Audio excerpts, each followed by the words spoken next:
tele faafetai lau fioga mo le avanoa taua le tauana faise sao ni foi tumalo ni tulafon taua ai momua a malulu atu lau fioga nanga lena maua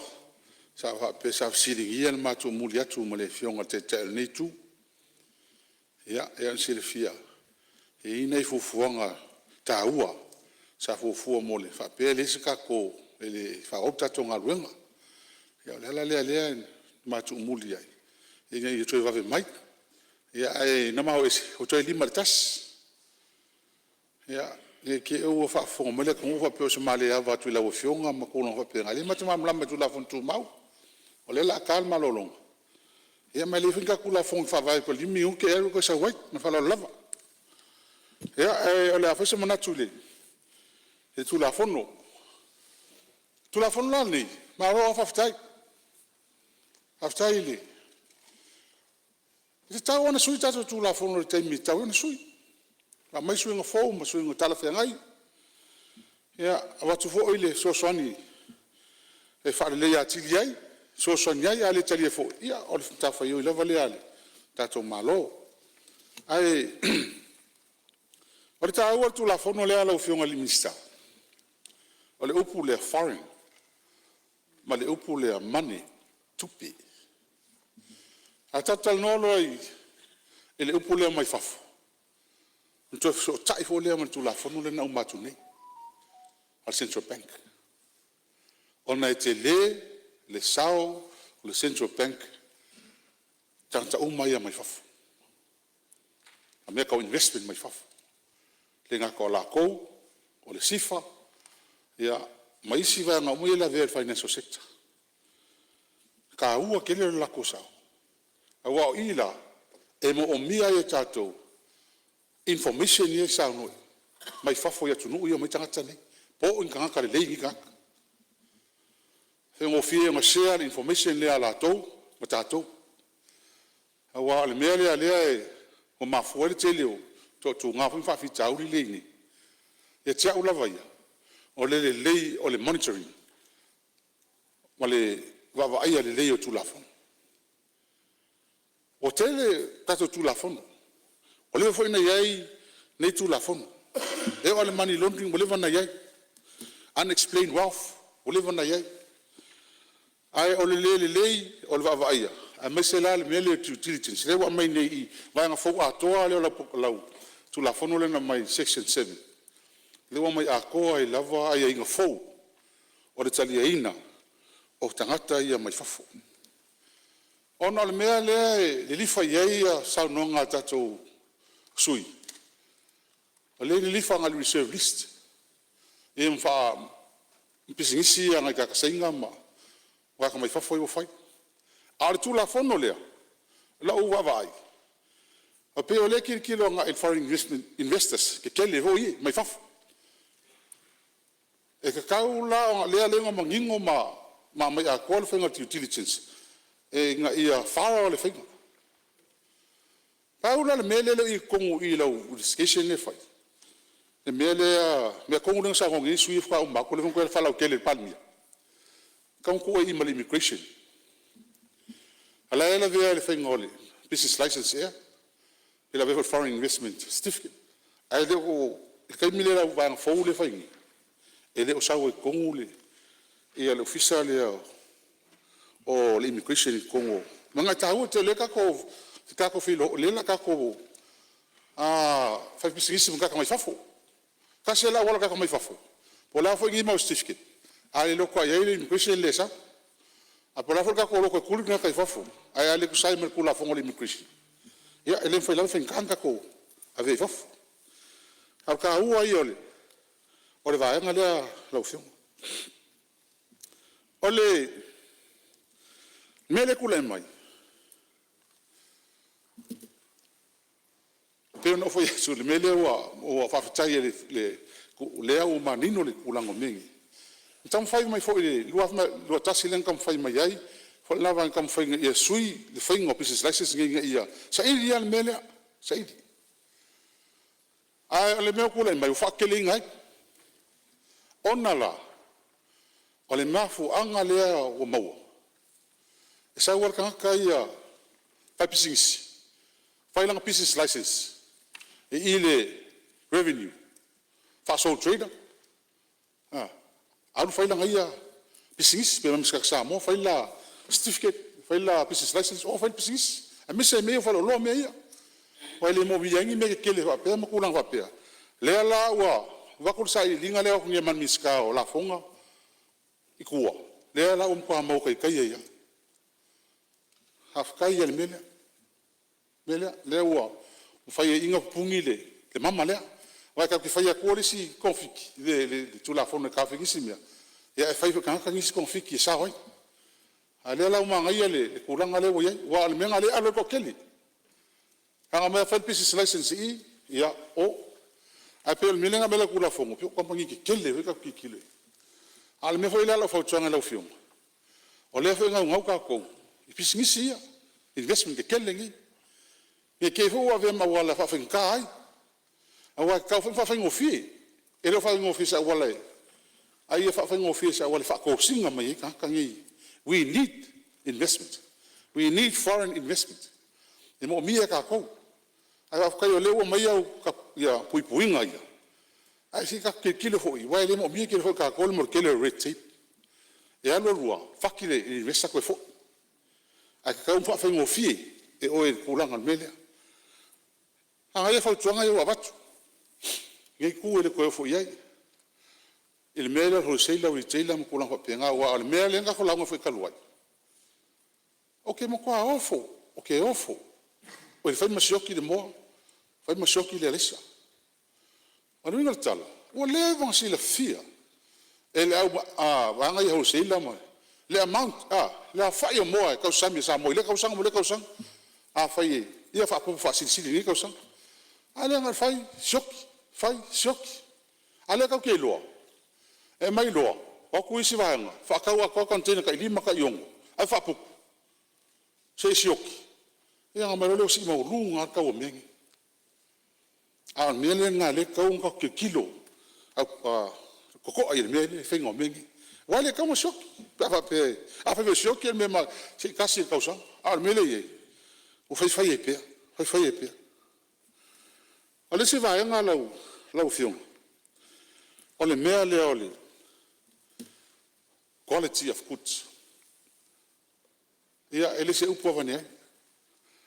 o mo kwa yo kale lo ana mo lo ai wala mo al ke fo lo fa ka vai le mo au si o lo e wa mai mo meo ho le o copy o isi o lo e ke la kula fa ngai ku mo ko ke le fa le ku e ka ke lo mo bui fo so me la ku si e ese le mele a mai fa mai a ke vai el me a pe original e foi la me ai e o kar ko o le ko ke le fa le ko me ai a fin ka ke kilo foi la ku la fongo e me ye pingo me yo me ai a me ku tsi wa mai the quality a te vai ai o over lo se fulu ko ngai lingi e pe korsu fa mai ai si o e lingi fa la vlave o e fa la vlave ele ai se kulo e ka un ka kilo le ko ngai mele e len pi supo ia dangan me langa ko kala wil mo ki ai ia ale la ka ke vai isi apu pi supo e wa mai ia o ke le fa ia di fa pera ia palmi ki ai mele ele ka un fa nga isi me ia ke vai ki ia mai si me ko esa ia le wa mai ia a ko ku o ka fa nga isi fia ngai ke ka un si fia ke ro ngi me ka ngo ko ia awa o le usala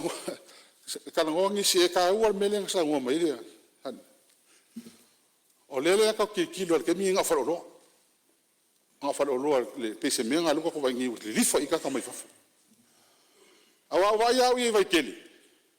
le me le la la ile par mi mo ka wa la ka ima fa o mo ko kele fa lo kele mo ko the last 3 years mo ko kele va ver e mo ka fa ngi ngi mi ia kilo iai, ia kulanga. A le mele kwa ko, ele ka kilo I falo loa. O le o sau kong, lau fau fale. A whikau ingi lau fau fale sa moa. Olinga luenga. Asia, eu fai o me ka ko. I o koua.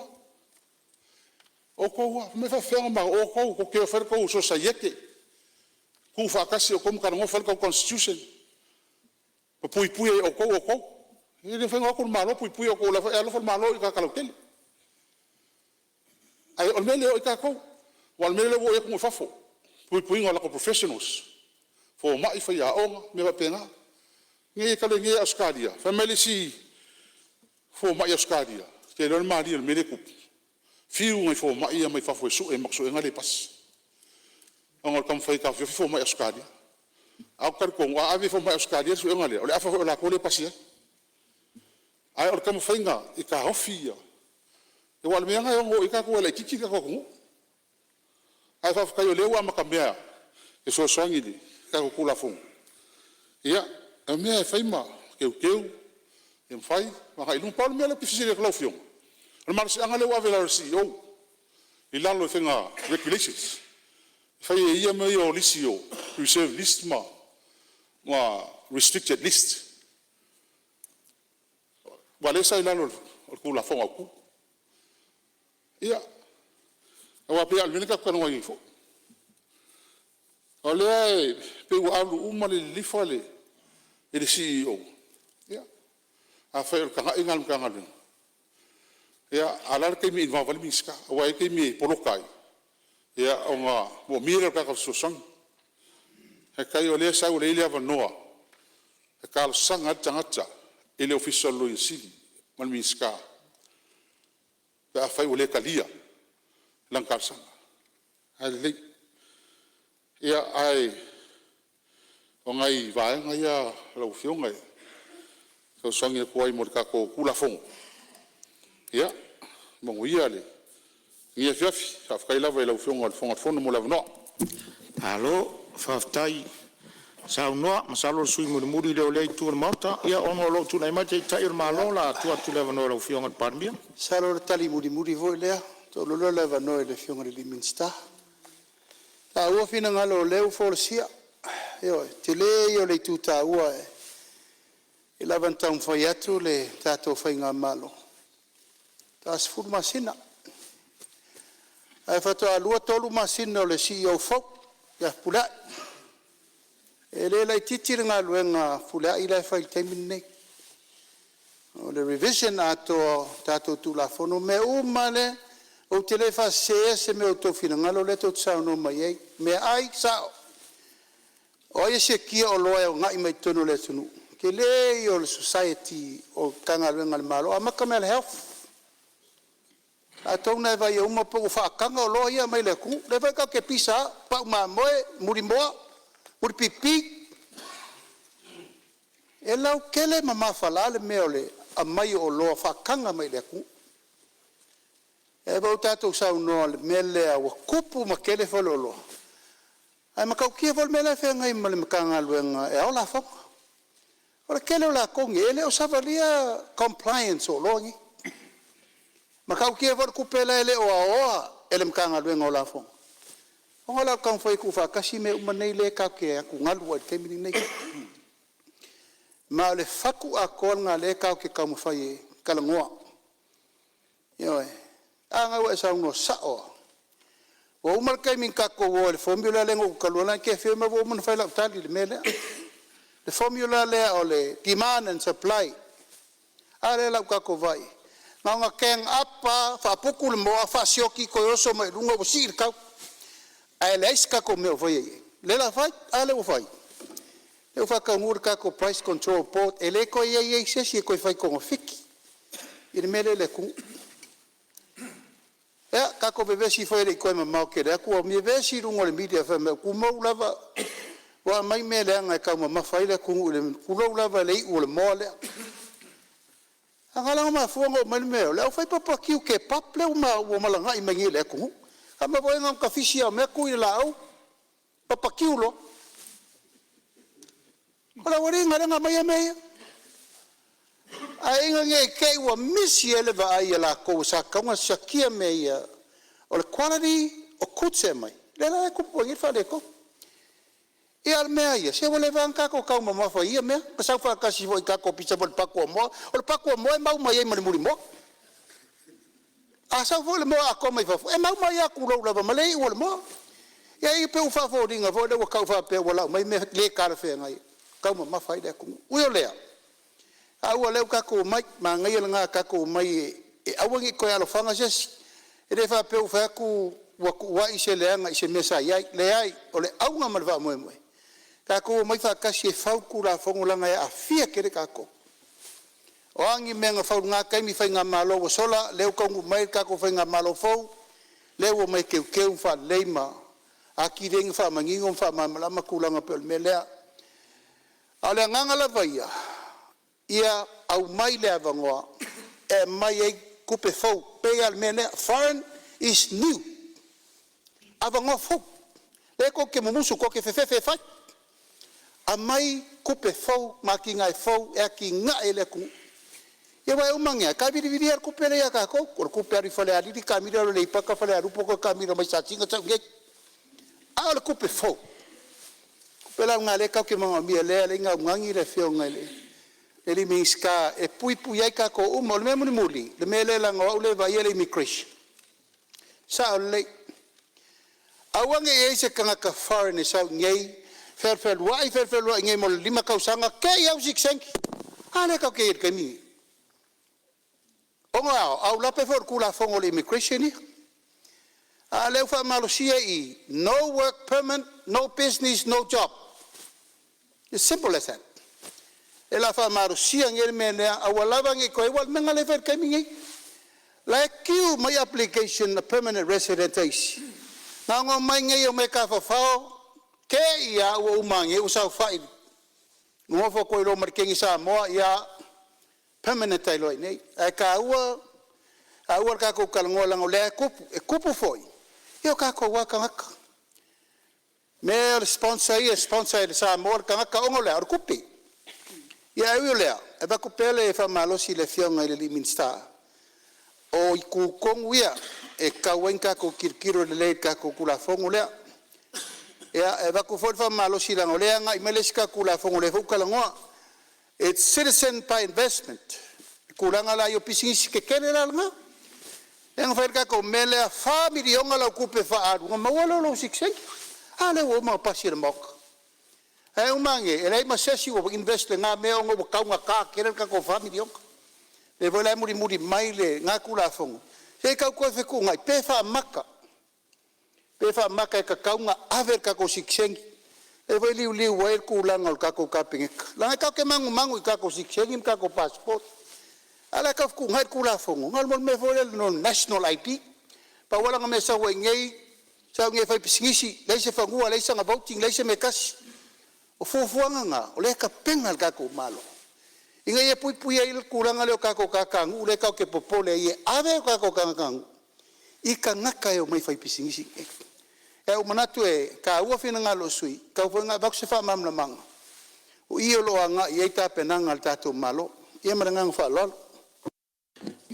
ya malo fa to ya amusa fa lave sa ngoni ta se si va nga le la nga ta ua la fionga pan mia o le mea tonu ale le kupu le fafitalu le tal no tuai o le ka alo la venga ia supply and demand ka ofi le mo o ki supply se ia dunga demand ia ngamo le wa dunga ka ai el mea a fai o kilo ia o le mea la le e lo ma lo supply mai ai mai ko tempa venga le lalo supply and demand wa fkaila ya malo faftai ya langa le tulai mai pele fionga te tai malo tu o le fofo le ua fai o le price control board ena le topena ele mafai la ona toe pule le tangata le tau ona moa o le la fatu la ngatu le tanga lengo tute tanga lengo la fonga mal business mala manuia le tau e alu le pusa mo le masina ale tatu tala no mele pa maunga tolu sfuru le fast food container fast food futu mo le tatu tama mafa le masina a month tusa ma le ono fitu miliona le tausanga moa. Lono wingo, leo tato ero le leia me tau te tau mamafa le masin. A o, haia inga ia, o le pui pui el tato malo, fa atur tato tau o loa. Komisi o le tau o loa, leu fai, mai o te teritonu. E le to iei ni me le la to fa tu langa sao lava le tau na mai le importo le moa mai fafo. Tu iei tato GST, le tiu le moa, tu iei ma kostu mo le wafu ma me uma, tulo iei ma polo fiti fa tu la fono ale tangata. E na mau alo le tau fa tau, el pusa moa. Malo whaftai, ia, o le vaenga fwina la ngā re fina ngalo Faleata tōru. Ia, o le tusa lea mal whamamanga te tai o malo. E fōringa mai o le lato e whaita to price control port. Loka i loi ngā lea runga ma lea lui laro tusa umolole o tangata whai pisinisi tu langa lea.